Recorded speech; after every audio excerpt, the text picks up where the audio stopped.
I gotta make another quick video. I'm babysitting. She's taking a nap, so I can talk about Randall. I'm sounding like a broken record. I am, because this is yet another situation where a large percentage of us already knew. You know what I'm saying?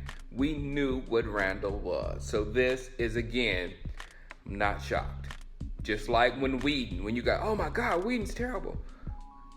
Wasn't shocked, because I knew what Whedon was. Oh my God, Castle's playing terrible.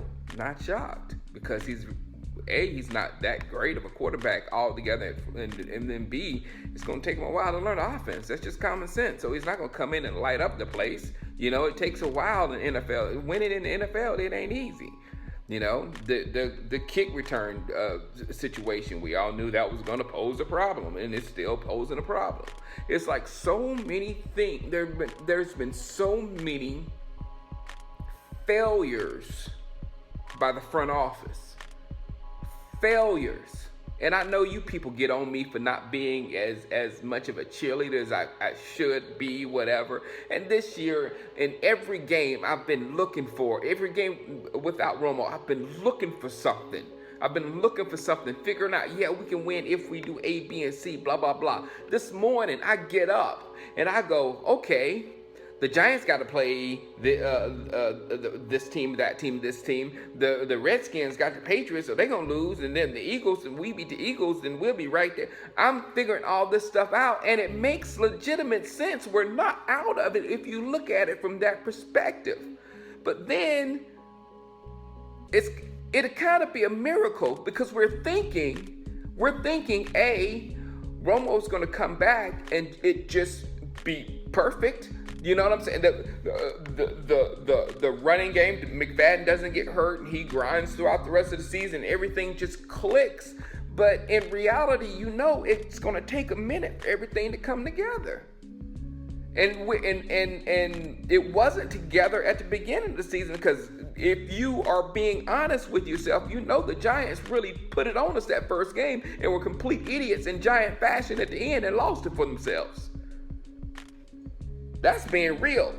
So we wasn't playing at this great level, and then we dropped down there. It's hard to play. And then on that level, we've had failures in special teams. Romo ain't got nothing to do with that. We've had failures on defense. Romo has a little to do with that, of course, with sustaining drives and keeping the defense fresh. And then basically a big thing is, if we can't put points on the board, our defense can't even go with their strength, which is getting after the passer. Having no sacks last week was horrible.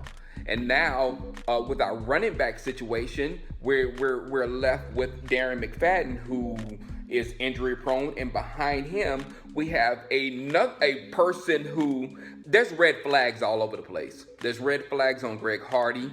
There's red flags on Kristen Michael. And you saw it to me, and if you was watching the live stream, you saw me react to it. I was like, why did that dude drop the ball? When it was passed to him, he dropped the ball, and then he chest bumped a member of the other team. Did you see it? He missed the ball. He dropped a catchable ball. He dropped, and as soon as he dropped it, within an instant, he was like, "What's up, man?" to Bobby Wagner. And I was like, and dapping him up, and I was like, come on, man, this guy, I did not like seeing some of that stuff. So red flags. There's red flags all over the place. So I'm saying, this front office, you know the type person I am, and I shy away from the people with a lot of issues or whatever. And we still have a lot of people in our locker room with issues. Now I don't mind a few issues here and there. You need issues in the NFL. You need some people that's gonna bring your edge here and there. But you can't have a locker room full of them, because it dwarfs the people like Sean Lee.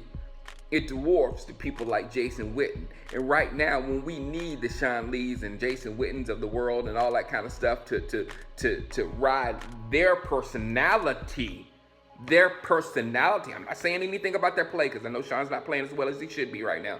but their personality to ride that type of human being, because that is the type, Jason Witten mentality is the type of mentality that you want on your team. You want them to follow them. You want them to be the leaders of your football team. You want them to be the examples that you set for the other to the other players and the players that are new to the organization. That's what you want. You don't want to justify going and beating the crap out of a special teams coach. And again, that's my boy. I love me some 76. I love me some 76 to death. But if I was coaching, he'd have heard it from me. So I guess these are the things that we're going to have to deal with. These are the decisions that the organization made. I can't get mad about Randall. We all knew what Randall was. You YouTube Randall arrest video, or you YouTube a Randall arrest video, and you'll see him in the jailhouse laughing and joking, taking it very nonchalantly.